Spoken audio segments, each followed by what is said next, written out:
Welcome to the Firepreneurs Podcast. I'm your host, Jeff McDowell Jr. And I'm Bennett Grove. Between us, we have 20 years of firefighting experience. And over 15 years of experience building, growing, and leading small businesses. Each episode, we get after by discussing leadership, life, and development. We'll also unpack the wins and losses that we've experienced along the way. You ready, big dog? I'm ready, my man. Let's get it.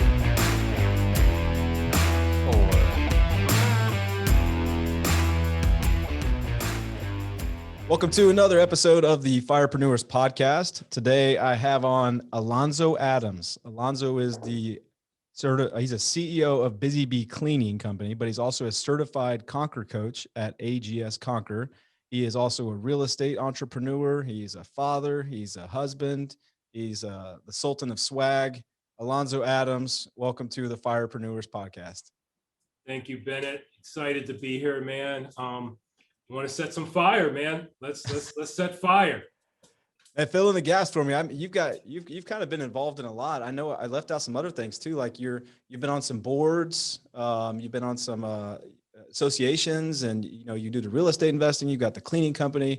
I think one of the things right out the gate that 28 years in the cleaning company. Man, I just can't wait to ask you a bunch of questions, because anybody like me and other people listening, for 28 years, you've just gone through so much, life, but also like the economy. So many things have happened in those 28 years. So man, just fill in some gaps. Tell us more about you, what you've been up to in your entrepreneurial journey. Well, 28 years, man. Yeah, I've been around the block. I have.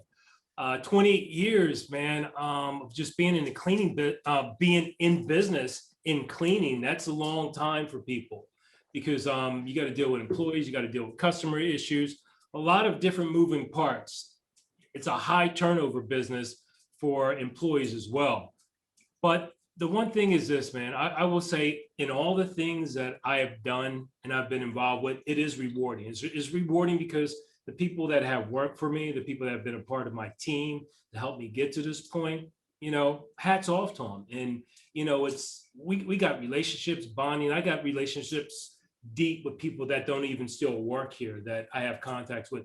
That's when you didn't do too bad. When people they come around. I have people that show up, old employees, they're like, hey, just want to see how you're doing. I don't know if they were just seeing how are we still floating or what, but they come in and just say, hey man, I just want to thank you for some things, and some things, you told me that maybe I didn't understand then, but now I do.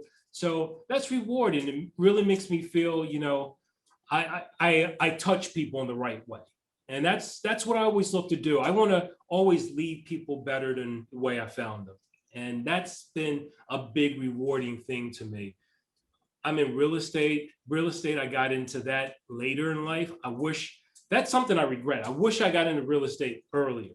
I took my time on real estate because I was doing so well in the market, in the stock market. I was investing, doing really well. And I was like, why would I want to be involved or dealing with tenants? I don't want that. I remember my mother, she had this one house, and it was actually a house that we're going to move into. So she had to rent it out for probably like about 6 months before we sold the other house to move into this house. Nothing special. It was in an okay neighborhood. And when I say an okay neighborhood, she had to collect rent, with her gun. So she'd go to collect the rent. She'd take her gun, put it in her purse, and go to collect rent. And so I would see that. I'm like, I don't want to be taking a gun to collect any money. I don't want to be involved with that stuff. So she had her okay experience with it. Also, my other experience was with dealing with tenants was because when we moved into that house, I was still in transition from my other school. So I said, hey, Mom, can I still stay in the house even though it hasn't sold yet? Can I stay there for a month? Because, my friends are still here and I'd like to stay here. So she thought about it. I'm 17 and she says, all right, I'll let you stay. So you're going to have to deal with the bills. And I was like, the bills? Yeah, the bills. That means you're going to have to deal with heating. You're going to have to deal with electric. You're going to have to deal with the water. You're going to have to handle that. I had a job, a part-time job, but my money didn't cover, all the bills, the expenses. So she said, maybe you should think about renting out a room. said, rent out a room. Yeah, rent out a room. So I placed this ad. I got a tenant. I got another tenant. So I was managing tenants at 17, Dang, and that's awesome. I had an experience, I had a real experience doing this because it was more involved than what I thought it would be, because you're managing people, man, you're Yeah. managing their private lives, and you got to manage bills and expenses. So it was interesting. So that was my first experience. So I didn't want any part of anything to do with real estate, as you can see and understand. But man, when I got into it at the right time for me, not in the right time for the market, but for me, because I had experience with systems and policies. Because if you have systems and policies in place, it makes your life so much easy. That's just if that's being real estate, that's being business, anything, policies and having your systems, processes, that was the right time for me. I really had things dialed in to make that move, but I ended up paying a little higher for real estate. I wish I bought it, like I said at the beginning, when things are cheaper. So you gave us a little backstory about, what scared you away from real estate for a little bit, then what got you into it. Why don't you come back and talk to us about what got you into getting into services? First of all, I think it's cool that she made you take care of the bills. 17. Talk about getting life. I mean, you just got to go sink or swim, right? Figure it out. That's awesome. That's right. So That you probably in there. prepared you for what you did next. So talk to us Yes, it about did. Busy Bee and walk us through that. You're so right, man. Busy Bee came about because I started cleaning when I was 13. So my mother basically she basically said to me, listen, I know you want to shop at the mall. You like what the other kids are wearing and all that good stuff, but I don't have that type of money. So if you want to wear that stuff, you want to be a part of that, you're gonna have to get a job. So she said, there's an opening where I supervise that, and it's a cleaning job. So I knew how to clean because my mom used to take me with her to go clean houses. So I would go with her, and not that I was doing heavy work, but I understood how it worked. So I went in and I was cleaning. I stayed in a cleaning job for probably like about 4 years with doing it. So I learned the different aspects of commercial cleaning. That was my background, commercial cleaning. So I had to figure out, once again, my girlfriend at the time said I'm pregnant and I'm 18 and she's 18. We're still in high school. It's like, man, I got to figure out how I'm going to take care of this kid, how I'm going to feed this kid, how I'm going to, put Pampers on it and have a home, because my mom was straight up like, no, you're not bringing no babies in here. That's not happening. Her mom was the same way. I don't care what other folks are doing. That's not happening. It shouldn't have happened. Now you're in a situation. You got to figure it out. Like the same thing with with having to have the tenants. Yeah. You got to figure it out, man. So I found this cleaning job and I went in and I talked with them. They liked what I had to say. And before you know it, I was back in the cleaning world again. And they brought me in to do floor. I was doing floors, man, and like retails. I was cleaning different offices throughout my area. And man, I was putting it in, man, because I wanted to go so far. I wanted to do so much more than that, because I had big dreams, man. I really did. I was a musician. So I was creating musics and was producing songs and everything. But the music business, you don't make no money in that, unless you get to that point, in which is the very few that become like, a star or anything. But other than that, man, you're a starving artist. You're paying for studio time that it's like $200 an hour back then, just for 1 hour. So that was just being too much of an expense for us. The company I was working for with the cleaning business, it took off and it was expanding too fast. So that's why I always tell people that I coach, people that I mentor, you got to be careful about how fast you grow and to make sure that your growth is organic growth. So their growth, it wasn't organic. It just was really it was just out of control growth. And there was no systems in place. There was no culture in place. So it was just growing fast, and anything that goes up fast is going to come down fast. So when they were taking on big jobs, big contracts, major contracts, this was requiring a lot of funding. And the funding was basically for staffing. And that's when I started to find out is how companies would get in trouble with payroll and they wouldn't be able to make payroll, because we had for that company, I don't know, it might have been over 50 some people, over 60 people, but it started being tough to make payroll for my boss. And the first thing was when I went to the bank and I gave him my check. You would push it under the glass back then. So I pushed it underneath the glass, and I was actually talking to a friend I went to school with, and the teller pushes my check back to me. So I'm like, problem, what's up? Said, the funds aren't available. There's no funds here. So I was like, man. So I went back to the office. Boss is gone, man. He's gone for the weekend. So he came back, money goes, oh, I'm sorry about that. The money it didn't reach the account yet. It didn't get in there. So I said, okay, cool. Then I noticed other guys coming in with the same issue. So you know, something's going on here. Money's not right. So, he pulled me aside on this next check and said, hey, can you hold on to that check a little bit? Because the money hasn't reached the bank again. I was like, here we go again. And so this went on for Bennett for 3 months. And, the writing's on the wall, man. It's like, dude, you got to make a move, man. So I decided at that point, I was like, you know what? This music thing, I want it to happen, passionate about it. You got a dream. But right now, baby needs milk. I got to take care of my son. I got to take care of my home. And I had to make a way, man. I decided that day, I'm in this one bedroom apartment. My son he slept on the floor, and we had a mattress on the floor. And it's this one bedroom apartment.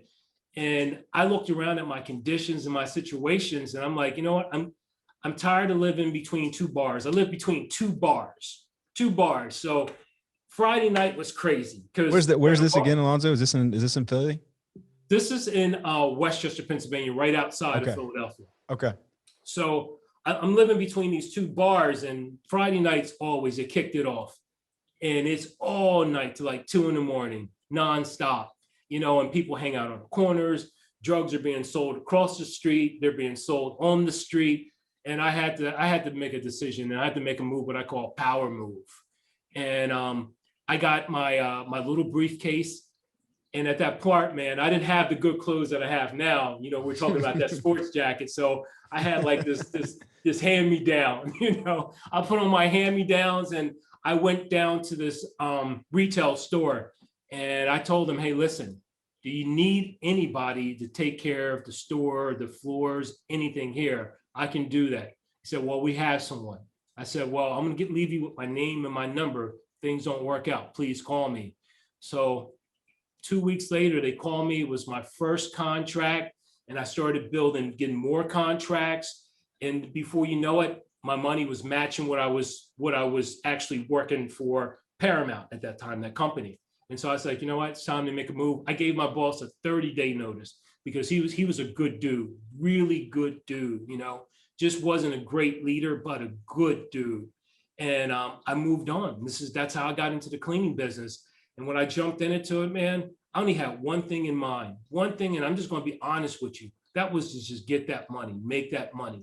And I wanted to change my circumstances. I wanted a piece of the American dream. I wanted to fulfill what I always was desiring growing up. And I lived in a place that was called Johnsontown. This is like a small area in Downingtown where I grew up. It's a small area. We had a lot of different, people there, Italian people, Jews, all kinds of Jewish people, all different kinds of people there. So we had a nice variety of folks there.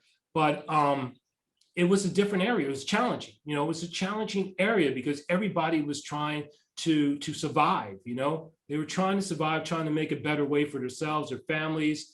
And those areas are always on the other side of the tracks, on the railroad tracks. You follow me? Because on the other side of the railroad tracks is always a nicer area. But on that other side is that area that's, not quite as nice. So I always wanted to get on the other side of the railroad tracks. And I always wanted to get to the top of the hill, because everywhere I looked on top of that hill, it was better. Life was better. Situations was better. So I always had that in me, man, that I wanted to have a better life. I wanted that American dream. And that was just, instilled in me. And that was what was motivating me and propelling me at that time. I mean, you're talking about a guy here, man, in my early 20s. When I started my company, I was 22 when I went and started doing this. So that was my motivation, just to change my situation, make my life better, and make things better for my son, you know. Bob Proctor, you know who Bob Proctor is? Um, uh, Motivational, personal development, professional development. He calls that changing your paradigm. Yes. Dude. And you know, I'm listening to you, and, you know, we see you today, 28 years later, and I've known you in Conquer, you know, and all your people that you coach, and probably the people in your company.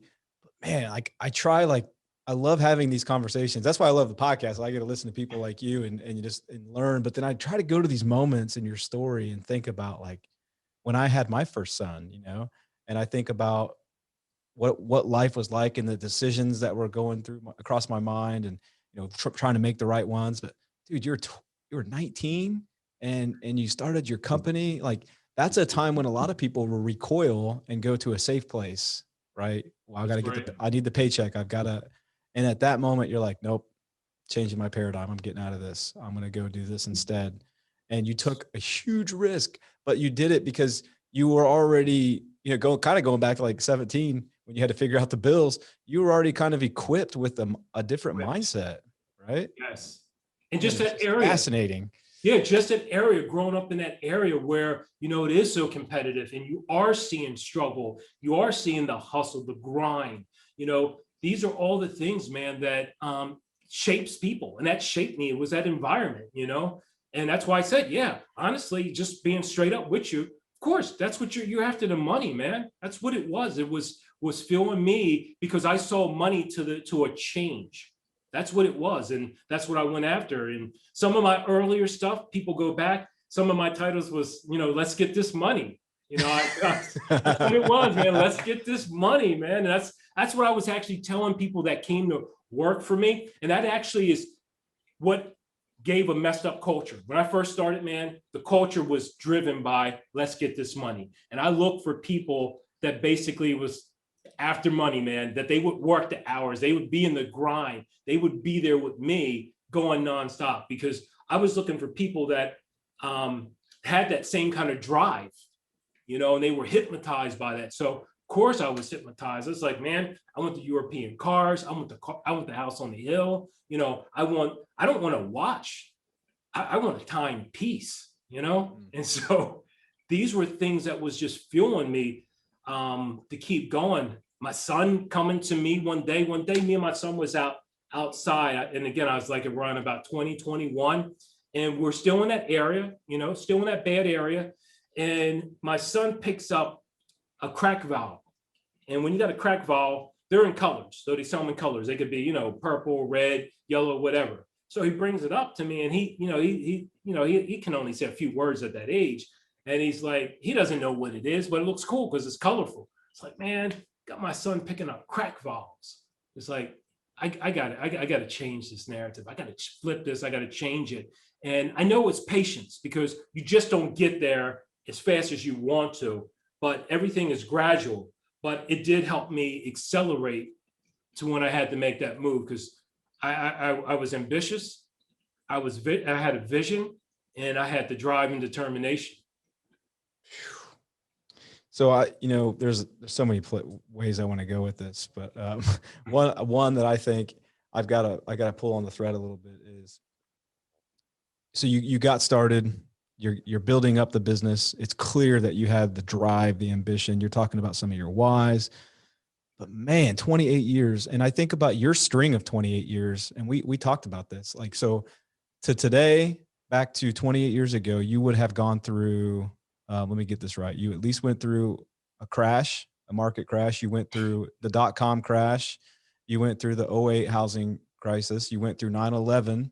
You went through, and this most recent, there was a little bit of a dip in like the later what was it, 2016, 17, but nothing big. But then boom, now you got COVID, and so some people in Conquer that are owning businesses, like, this is the first big, thing that's out of their control that they have to try and manage a business through. But then I look back on your journey, and you had like 5 of those.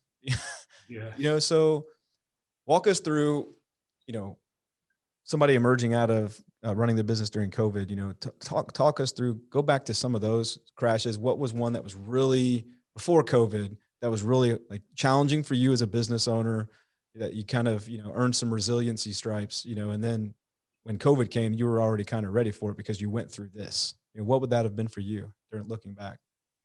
I would think the first one, of course, you go to the .com and you think about what that looked like and what was going on at that point. I was young.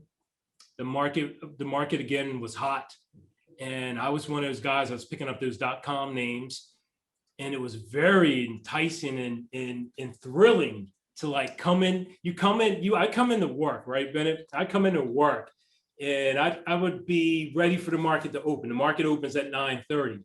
So I'm in. I got my ticker up, my stocks up there that I invested in these .coms, and man, by 11 o'clock, I would have made somewhere like $2,500, $3,000, and sometimes I would just shut it down and just like, I'm done for the day, man. There's no way, no way I need to keep going on. I made 2,500, 3,000. It's already 11 o'clock, and I didn't do anything. So that was exciting. That was thrilling. But those same things that really pull you in and that catches your attention are the same things that come back to bite you and hurt you, because you were getting used to that. It was kind of like the stock market has been. You get caught up and you're like, hey, how long is this going to keep going? I didn't know how long this would last. It seemed like this thing could go on for a while. But then when that crash happened and your bank account got smashed, I mean, smashed. So you're talking about, gaining $3,000 a day. How about losing $3,000 a day? So you're watching that, but you're like gambling. You're at the table, and you're not leaving the table in the casino. You're just there. And you're like, come on, I'm gonna get lucky again. It's gonna come back. And you're watching a week go by, and it's like you drop 12,000. Then it becomes 30,000, 40,000, and you're really getting smashed. You're like, man, I got to pull out. You pull out at some big losses, and that was really an eye-opening experience. Being young, feeling that type of pain and hurt, it kept me away for a little bit. Mm-hmm. It really did. It kept me away. 9/11, that was something that we never experienced. It was something where we weren't prepared for. We just weren't. Not that this pandemic we were prepared for, but that was something that you saw that really just rocked a lot of things. Who thought it was going to rock the market? Then it was going to spill over into housing, and it was just like a domino effect.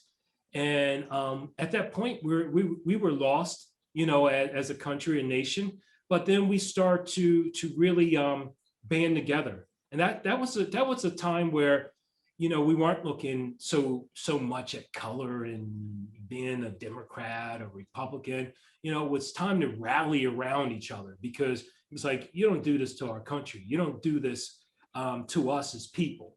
And you saw people start to come together, and it's like, hey, we're going to fight this. And that was something to experience and something to see. But did that happen in your company? Did that happen you feel like at Busy Bee, like you saw your team during these things kind of band together as well? I would say that it was still with people that had fear. They didn't know what was going on. At that time, I had most of my people were young.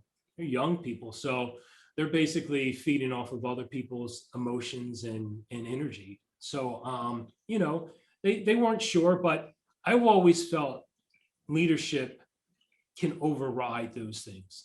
The right leadership, I should say, and conveying the right message at the right time, for people, giving people, the hope, the courage, and helping people deal and manage with their emotions. I mean, because this is what all this stuff has been, even like the pandemic and everything that we witness here, watching my clients, through 9/11, my clients through the pandemic, I had clients losing it, man. They were scared, fearful.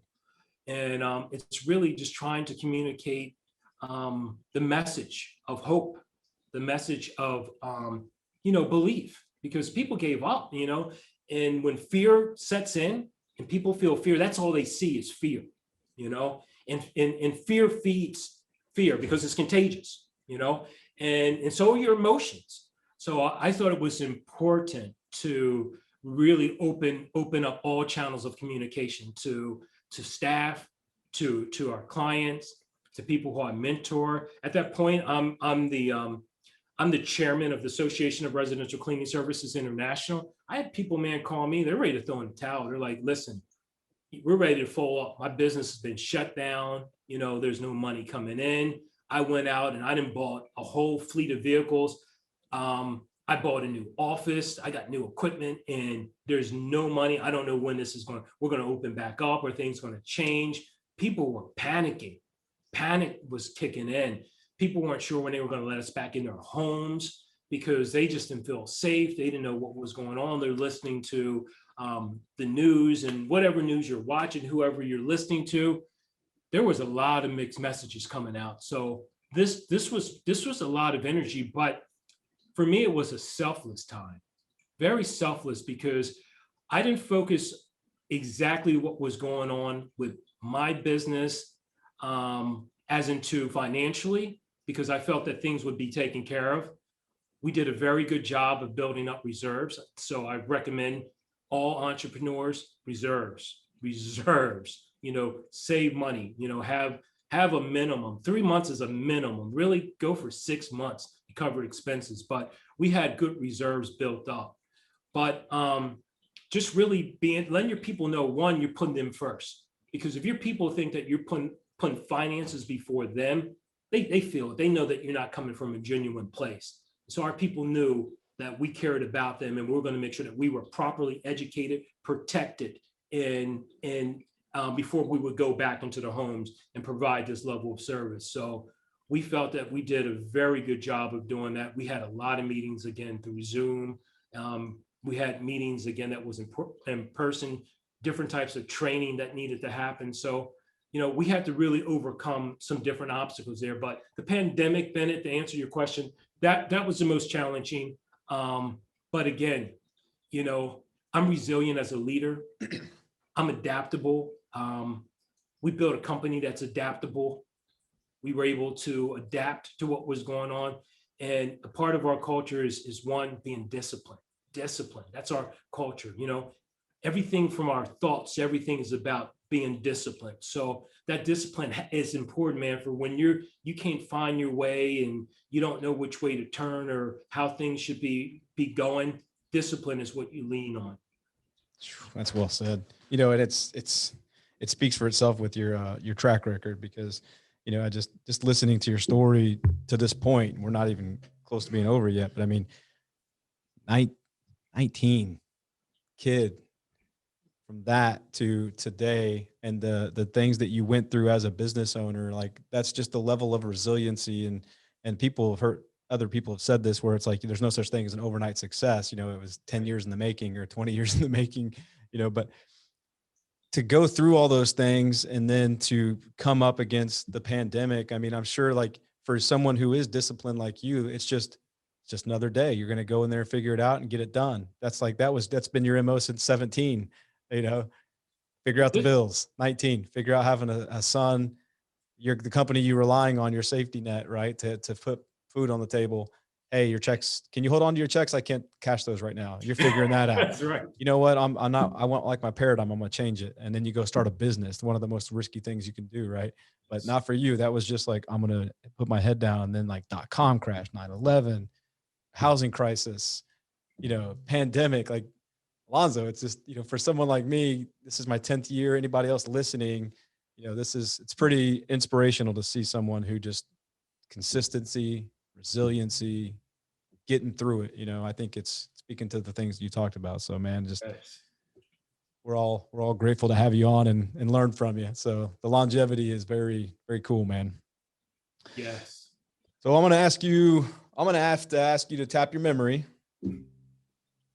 and go back. If there was one thing you could tell your entrepreneur self as you were starting your business, from the experiences you have now to back then, 19, 20-year-old, you know, what advice would you give yourself? If you could put somebody else in those shoes with you or to yourself, what would you tell yourself then, knowing what you know now? As simple as it sounds, but it's not easy. Don't sweat the small stuff. Don't sweat the small stuff. And because I was young and I was intense, man, intense, you know, and I was always about bringing my A game. When you bring your A game in, there's a certain level of intensity, but you got to have control and intensity. It's almost like turning up, you know, the heat or turning it down. So I always kept the heat up, man. And because of that, you know, you're burning through on your cylinders, man, you know. So you got to think long game, you know, and don't sweat the small stuff, because a lot of the stuff that you worry about, it figures itself out. And some of it is just not as serious as you're making it, you know.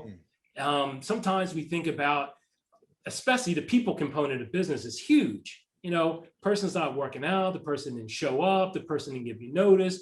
And that starts to wear on people, and people just throw their hands up and they just can't deal with the people component of business. But, you know, don't sweat the small stuff. You know, people will come, things will work out, you know, unless you're in the wrong business or you're in the wrong seat, you know, or unless you got your ladder up against the wrong building.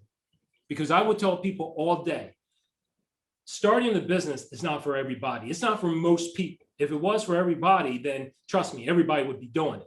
So I constantly tell people, you know what, maybe you're better to just stay at your job. You got a good situation, you're making a good income, you know, you like what you're doing. You might not want to mess with this, because there's a lot that comes with this. There's a lot of moving parts. So bottom line, if you're going to do it, man, come into it with an open mind, but be prepared, man, that you're going to have ups and downs, peaks and valleys. And you're going to have to understand that there's going to be tough times, and you're going to have to be able to be adaptable, because the key thing is what I said is that if you're not resilient, man, you know, you're not going to be able to do this. Because you know what people do? They look at someone like Elon Musk. You know, Elon Musk makes it look really sexy and cool to be an entrepreneur, right? He really does. He makes it look cool. But this dude's resilient, man. Mark Zuckerberg, he looks like, you know, it's cool to have Facebook and all that stuff and make, you know, all these billions of dollars these guys are making, you know, Jeff Bezos and all that. But these dudes are resilient, man. They go up against some really tough obstacles, stuff from the government that's challenging their businesses, regulations that challenges those. You know, people are not built like that, you know, to be able to deal with all these different things that come at you, even handling taxes, finances, you know, customer issues, lawsuits. I mean, lawsuits can come from employees, they can come from customers, you know. This is a whole different animal. Somebody gets hurt, somebody gets killed.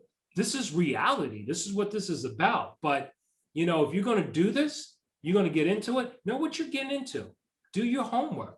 Talk to people that's going to be honest with you and straight up, you know.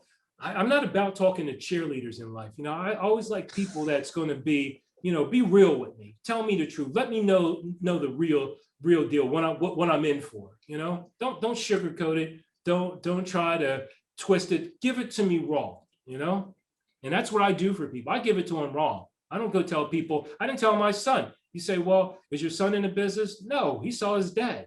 So his dad having to do the things that he had to do, putting in 14, 15, 16-hour days, you know? It's not for everybody, 6 days a week, 7 days a week, you know?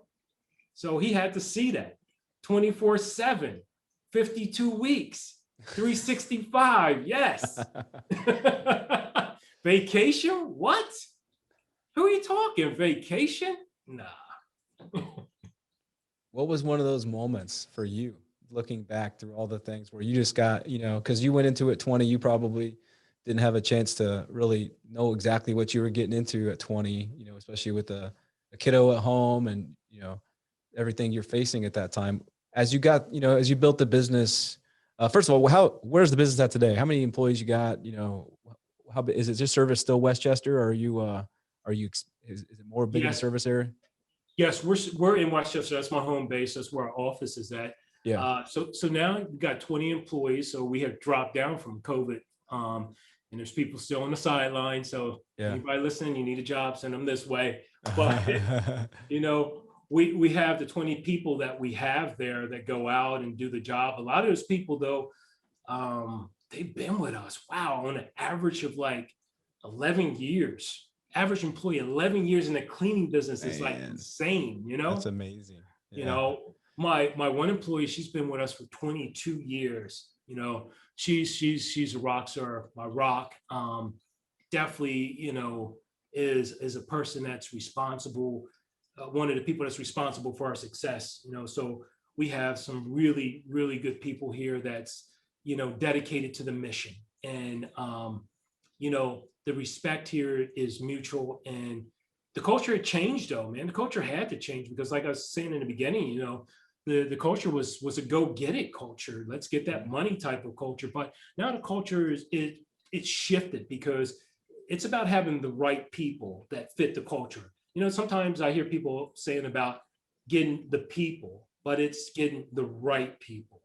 And we're a business that we're not for everybody. We're not. And I tell you all day, we have certain type of customers, we have certain type of employees, you know, and we charge a higher amount, and we're okay with that because we will deliver on our promise. We will deliver on that level or exceed it. Okay. And most of our ratings, if you look on a scale of like 100% being like super awesome, great, man, we're usually somewhere at about a 94 to a 96 that we stay at for our reviews from our clients, because we're always soliciting after every visit, you know, how was the service, you know, and the feedback's always very high like that. And people are committed to the client, and we're committed to our staff, because the most important thing to us, and I always say this, it's more important to who you're doing it with than who you're doing it for. So we got to do it for them, and then they'll do it for our client. So you got a really established, like mature cleaning company now, which is awesome, you know, and especially, man, that amount of people that have been with you for that long, it's just, it's unheard of. I mean, you don't hear that very often. You coach all kinds of small businesses. I mean, you're probably not one of them that has a team member that's been with them that long, you know, so, but there was a time though where that wasn't the case. So like, give me a story where you were, you know, Young man coming into your business, you're trying to make it work, you're grinding, you've got the kiddo at home. I'm sure you're talking about the hours you were working, like, and then you went through these things in the world that came, you know, that are big deals. They're going to be in history books, right? They're going to teach these things in school, like the .com crash, the housing crisis, now pandemic, and you pushed that through those. But what was a moment going back where you got your first like punch in the face from the small business world, you know, where as home services does, it humbles all of us. What was one of those moments for you? Walk us through it and how you got past it. All right. Remember I said about that intensity and that intense guy. So, yeah, you know, you're at that point, you know, I'm like very militant, you know, and very demanding and very rigid. That was my approach, because again, you're going at that pace and you're actually doing that amount of hours, man. You're an intense dude, man. And, you know, I wasn't dialing it back. I'm like, dude, are you serious? Dial it down? I'm just trying to step it up. You tell me to bring it down. No. So I had that incident, man, where I walked into the employee room and people were just horsing around, man, you know, playing around. I'm like looking, I'm like, these guys ain't taking this seriously. They're definitely not taking it seriously like I am, because we got a big day ahead of us and we got some things that we need to get our minds right. So, you know, I laid into him, man, very, very hard, very aggressively, with the wrong tone.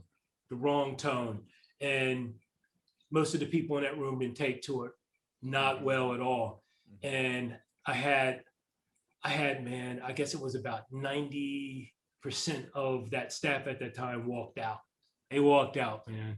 We had a huge day ahead of us, and they walked out. And you know, my manager came and said, you know, they all walked out there. You only got a few out there, right? And I was like, yeah, I know it, but we ain't gonna worry about them. You know, that was the attitude. You know, so we ain't gonna worry about them. You know, but then, you know, you cool down, you break it down, and you calm down for a little bit, and you think about it. What was wrong there? What went wrong there? You know, something's not right there. And if your people feel, if they don't feel appreciated, and they feel as if they do something wrong, that you're going to come at them in that manner, at that degree, was it really genuine? Was it really authentic? You know, so man, that was a big switch for us, because we had a big day and a big week ahead of us. And it really required, you know, talking to those people, calling them back in and speaking with them and seeing how they felt and what else, and other things that were wrong with the company. Just having an open forum. And I think that is important for businesses. And we still do that, have an open forum for the staff to express, you know, what they're feeling, what they're going through, and what can we do better? What can we improve on? You know, the biggest thing, even when you look at Black Lives Matter, you know, riots or things that happened there, and people are like, oh man, you know, these people are rioting, these people are out there, we've got a pandemic. Okay, I get it. All this stuff is going on.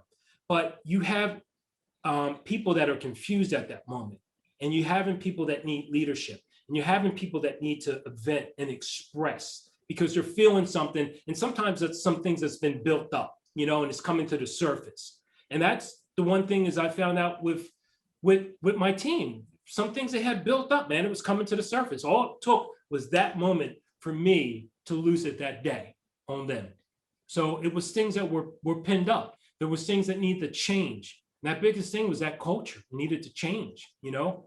And it was some people even in the business at that point in our company that shouldn't have been there either, because culture, man, I knew about culture, but I didn't put the time into it. I really didn't see as it was, you know, a top 3 thing to do. But looking back now and you look at that, it's like culture is everything, man. Mm-hmm. You build a culture, then you find the people that fit the culture. And our, you know, cultures like this, even if you don't think you have a culture, you have a culture. Mm-hmm. It's a culture that it forms itself. And what that culture was formed in my company was people that were about, you know, lining their pockets.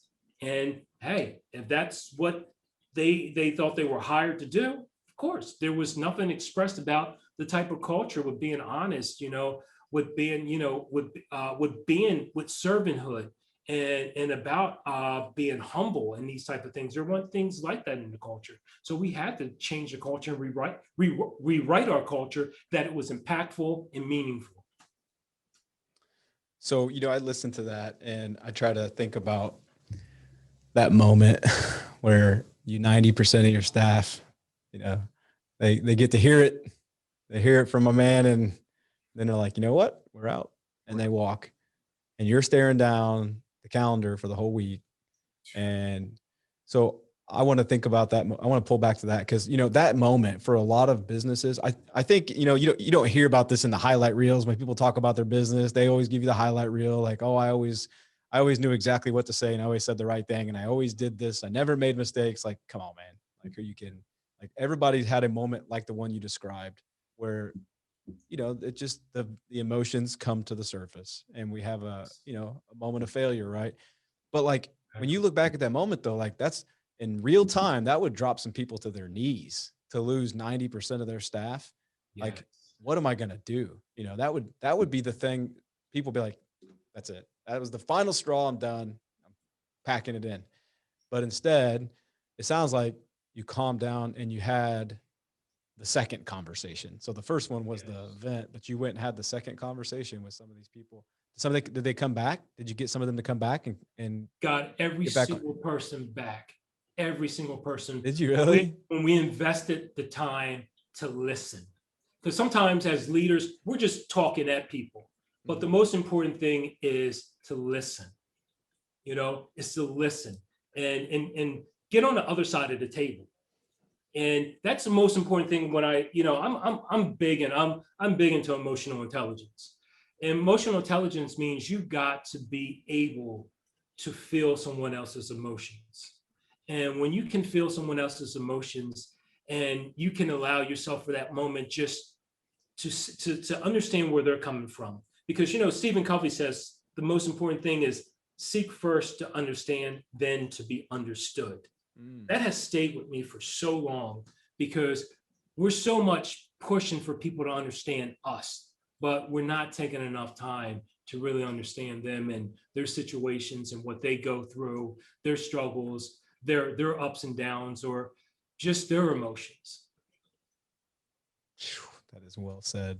That's so well said.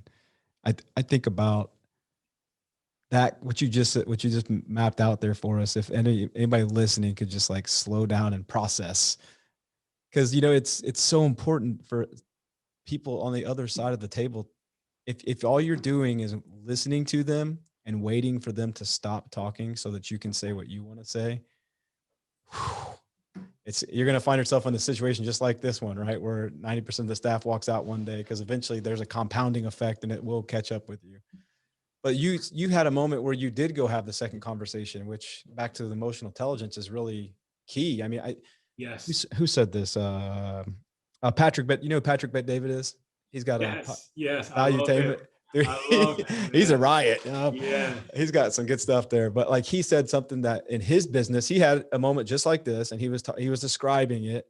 And I can't remember the name of the episode. I'd send the audience there, but just go listen to Patrick Bet David. He's got some good stuff. But he talked about his business changed for the better when he had started having what he called the second conversation.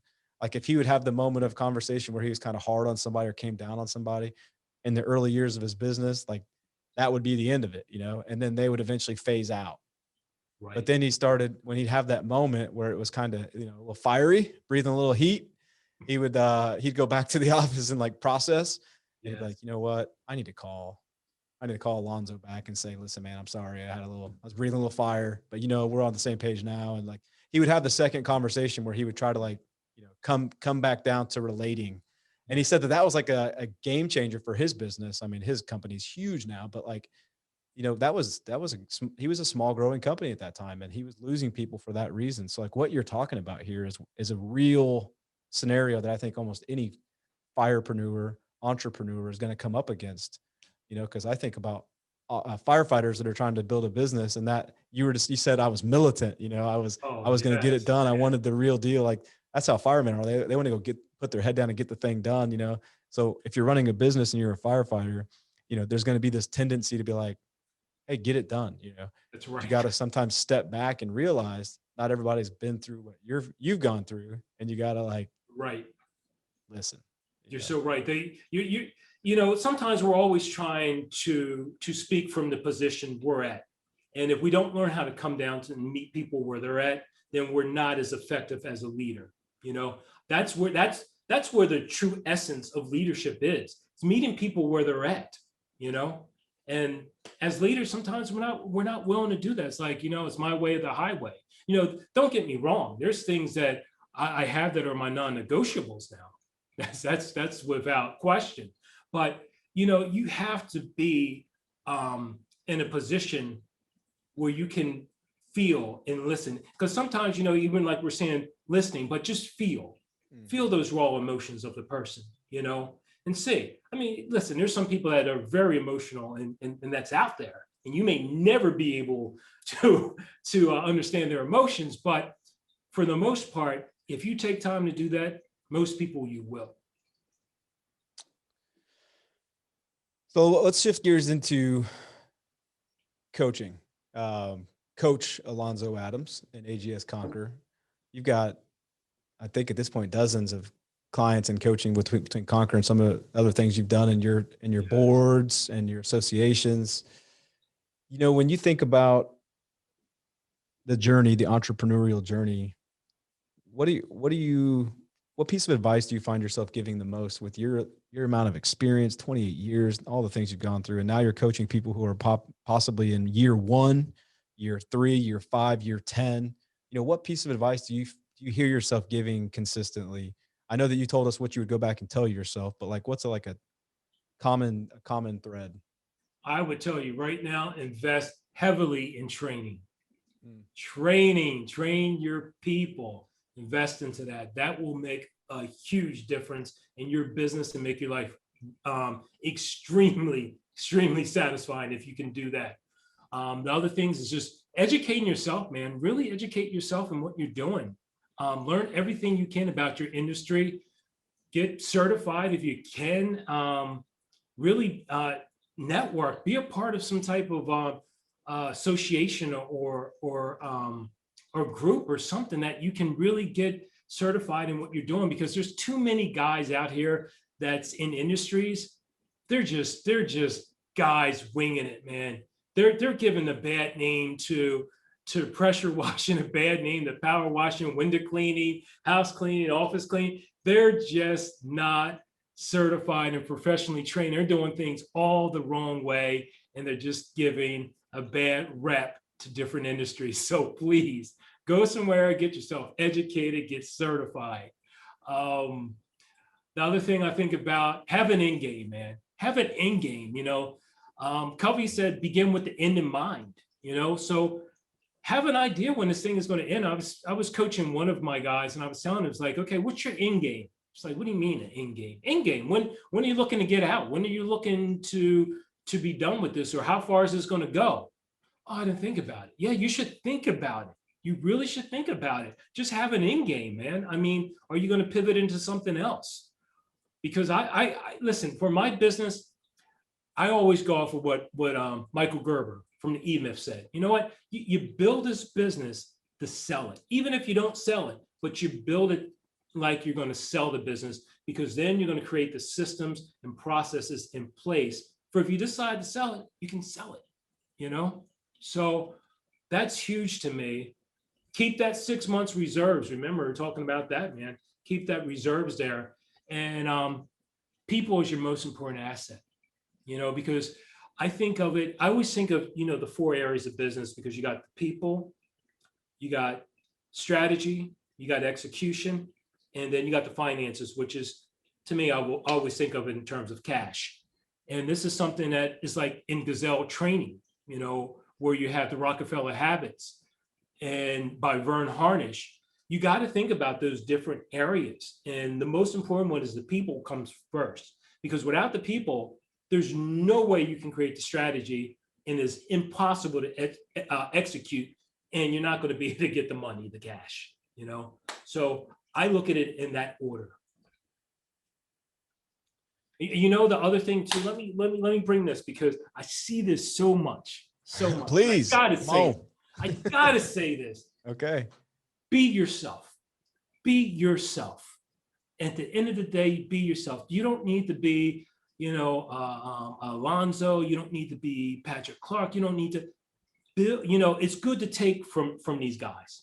Take something from these guys, but you got to be your own man. Yep. Your own man. Create your own business model. Everybody's trying to replicate what somebody else is doing. Replicate systems and processes, but that business model, you need to create your business model. Guys right now, man, everybody wants to jump into these different businesses and start, because you get a truck, you throw some equipment on it, and all of a sudden you're a business owner. No, you're not. No, you're not. You're just trying to come in and be another copy. Too many people are copies. When I got into the game, I got in the game to be disruptive. Be disruptive.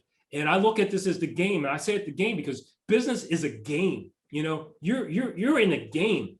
I just play chess in this game. I don't play checkers. I play chess. So when you get in this, man, figure out how to change the game. Everybody's just copies, man. Too many copies. I want to see guys coming in this, taking risks. Take some big risks. Have some big thinking. That's what I want to see, the big thinkers, man. Be bold. Do something different that someone hasn't done. When I did my thing, they weren't doing estimates over the phone. Everybody was going out and doing estimates in person. But again, we're talking like 92, 93 here. Mm-hmm. So I changed the game, and I said, we're going to do all this over the phone. We weren't going out and doing estimates. We changed the game with that. We brought automation into this thing back before even people even knew what automation was. We brought automation in with Infusionsoft into our industry. This was like in the beginning stage when Dan Kennedy was using this. Some people are probably like, Dan Kennedy. Yeah, I know, I'm old. But I'm telling you, man, we were bringing new stuff to the game. Even though it was house cleaning, we were bringing sexy back, you know? So you find with coaching that it sharpens your own spear, or is your business at a point now where it's pretty automated, or is it helping you bring new innovation to your industry? Because now that you talk about 92, 93, it's 2021, you know, so it's a constantly evolving industry, you know. Yes. Do you feel like coaching is helping you sharpen your own spear in your current company? It is. The one thing I like about when we think about what coaching and the things that I'm getting out of coaching, and I want to give a shout out to Elena Ledoux that actually brought me to Conquer. So that's one of the ways I got to Conquer was through her. And I mean, and it's been great. But the one thing is just, I love being around entrepreneurs. I just do. Ben, is just, I love being around entrepreneurs because, you know, the enthusiasm, the energy, the excitement, you know, the drive, the anticipation, and celebrating their victories. And sometimes, you know, I find myself pushing these guys to do things that they're not comfortable with, the things that they fear. And I said, okay, Alonzo, you got something that you need to push too, because you've been doing this for a while and you got comfortable on a few things that you can really do some real make some big power moves in. And I've went back, man. I've made some power moves, man, here at this stage in the game, you know, because of course things are on autopilot now, but you can actually, again, get inspired from hearing these young and hungry guys, you know, young and hungry, man. That's why I like being around them, because I always say you don't want to go hunting on a full stomach. I always want to just stay hungry, man. You know? I think that somebody listening too, you know, they're like, okay, well, I'm not a coach. Yeah. And I get that. The thing I feel like we're making the point here is that if you're an entrepreneur, it's good to surround yourself with other entrepreneurs, because it encourages you're going to share advice with each other. You're going to make each other sharper, and you're going to get different perspectives. And so I think ultimately the advice, you know, that I would want to give to anybody listening is that if you're not a coach, you know, maybe you should think about getting one, because they're going to push you and hold you accountable. Hello. Number two is surround yourself with people that are going to sharpen your own spear, whether it's a coach or other entrepreneurs. Like find a group, find an audience, so to speak. Oh, I mean, it's so important to have a coach, man. You think about the greats that, I mean, you got Gretzky, he know how to play hockey. You had Jordan, he know how to play basketball. I mean, Michael Jordan and Tiger Woods know how to play golf. But these guys had coaches, man, that just pushed them to the next level. And I had a guy that I did a good fit call for, and he was looking, you know, for a coach. And he was like, well, you know, you don't do what I do, and I do something totally different. I said, what's that got to do with anything? Because it's all going to come down to about your determination, your mindset, your consistency, your drive. I mean, you got to look at that, man. And if you got a guy that can get all of that out of you, the best of you out, that's the guy, man. You connect with that guy, and he can get you to jump that wall, or what the hell, go through the wall. You know, that's the guy you're looking for, man. And a guy that has different insight. I've been around so many different entrepreneurs in different industries, being a part of the entrepreneurs organization with mentorship. I mean, having a coach, having a mentor is invaluable. That is what will get you to the next stage quickly. That's well said. You're talking about Michael Jordan. We referenced Patrick Bet-David earlier. He does an interview with is it Tim Grover, who was Jordan's? Oh, Tim. Man, he is. Tell me you're not gonna wake up and get some work in when that guy comes around. What's his book? Relentless? Is that what it's called? I think. Relentless. He's got another one that's out too. I forget the name of that, but that's just as good too. I mean, you think about it, man. He had Kobe, had Michael, and man, these guys are just legends, man. Legends. Yeah.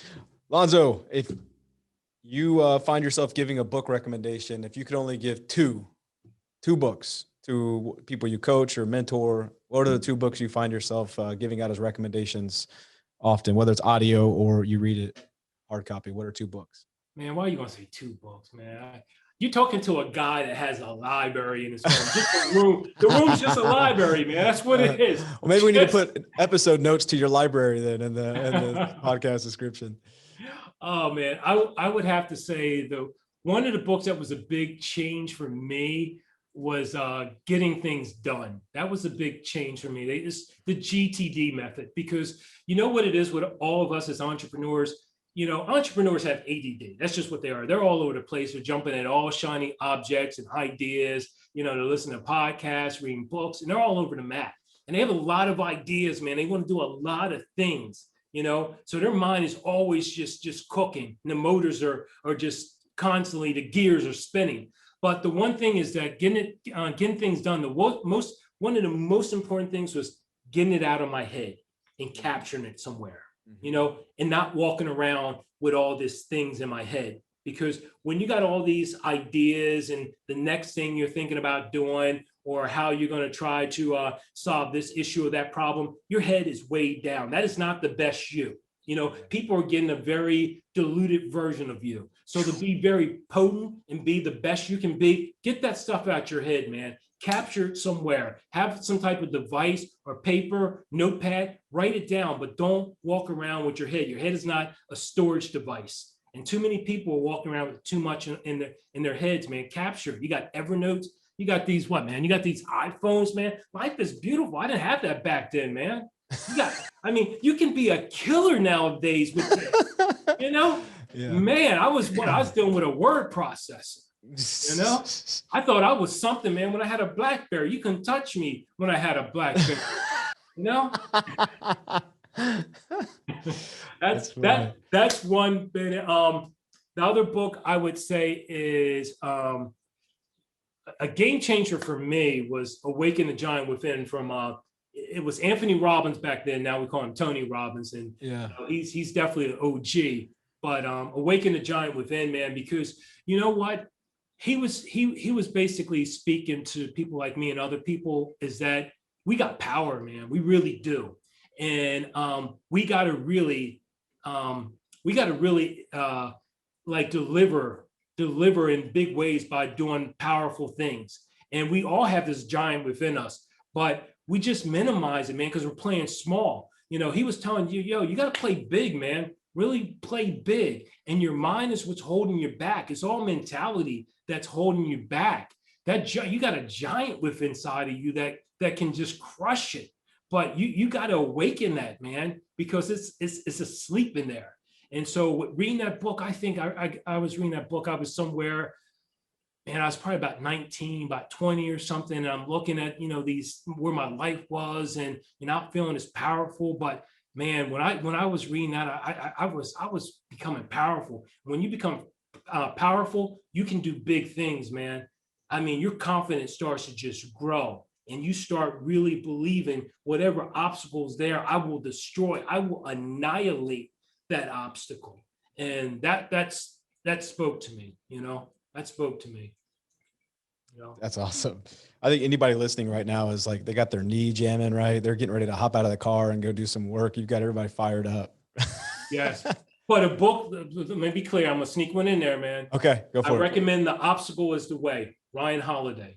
Okay, Obstacle is the Way, because too many people are being held back by fear. You know, I coach guys all the time, man. They're scared to make big moves and big changes in their business.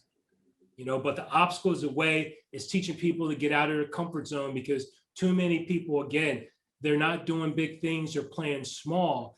And people, again, they just think if they do make that move, how uncomfortable they're going to be. But get comfortable with being uncomfortable, you know?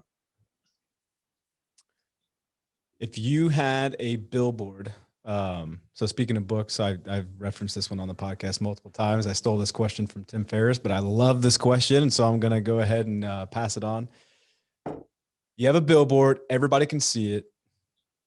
What would it say on it? What would it say? I would just tell you, enjoy the moment. Enjoy the moment.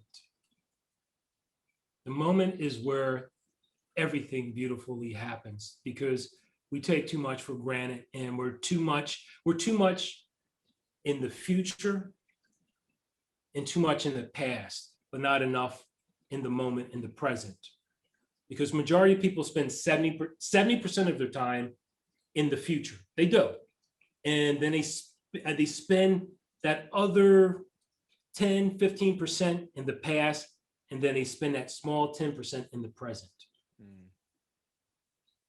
It's just really taking time to be present with whoever you're with in that moment, whoever you're having conversation with, your kids, your wife, a friend. Be there, be in that moment, man. Enjoy that moment, So too many people, man, they got anxiety. Look at all these people taking all these medication. Big Pharma is rolling in the dough, man, on people that got anxiety. People aren't happy with their lives, man.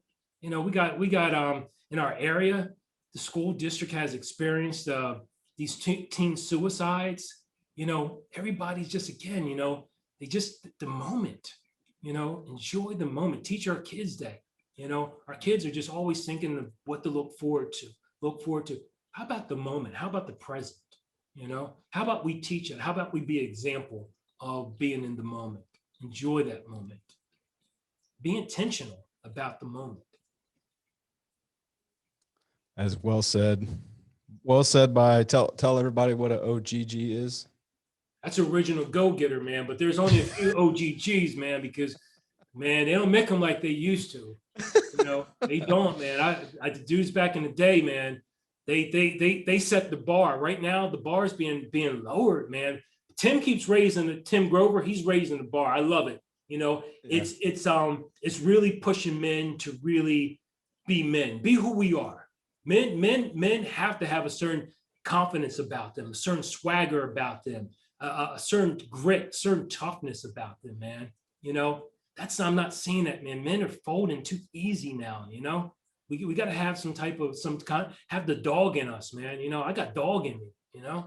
So we got to represent, and especially for the ones that came before us, those OGGs, we're holding it down. We're holding it down for you. That's what we're doing. The original go-getter. That's right. Coach Alonzo, CEO of Busy Bee Cleaning Company, EO, Entrepreneurs Organization, different cleaning boards and industries. You've done so much, man. Somebody wants to reach out to you for some of that mentorship and leadership or coaching or whatever the case may be, what is a good way anybody listening could reach out and just connect? First way, I'm at Conquer. Come check us out at Conquer. We're doing big things, great coaches there, great program, taking businesses to the next level. You can reach me there. My personal email, alonzojadams.com. You can reach out to me there. I'm on Instagram, Alonzo Adams, Twitter, Alonzo Adams, Facebook. Reach out to me. I'm all about helping people be the best version of themselves. Thank you so much for sharing your wisdom, making us laugh. Thank you for having me, man. This was fun. I enjoyed it, man. Enjoy doing a collabo with you. All right, man. Well, this guys will be, hopefully guys and gals listening will reach out to you and connect. But Alonzo, thanks again for coming on, and we'll see you soon, man. Thank you, man. Keep doing big things. Thanks for joining Firepreneurs today. We hope that we delivered value in your leadership journey. We humbly ask that you take the time to leave us a 5-star review, as that's how our podcast will rise in rankings and become available to more people. We'd love to hear from you, so you can email us by emailing firepreneurs@gmail.com.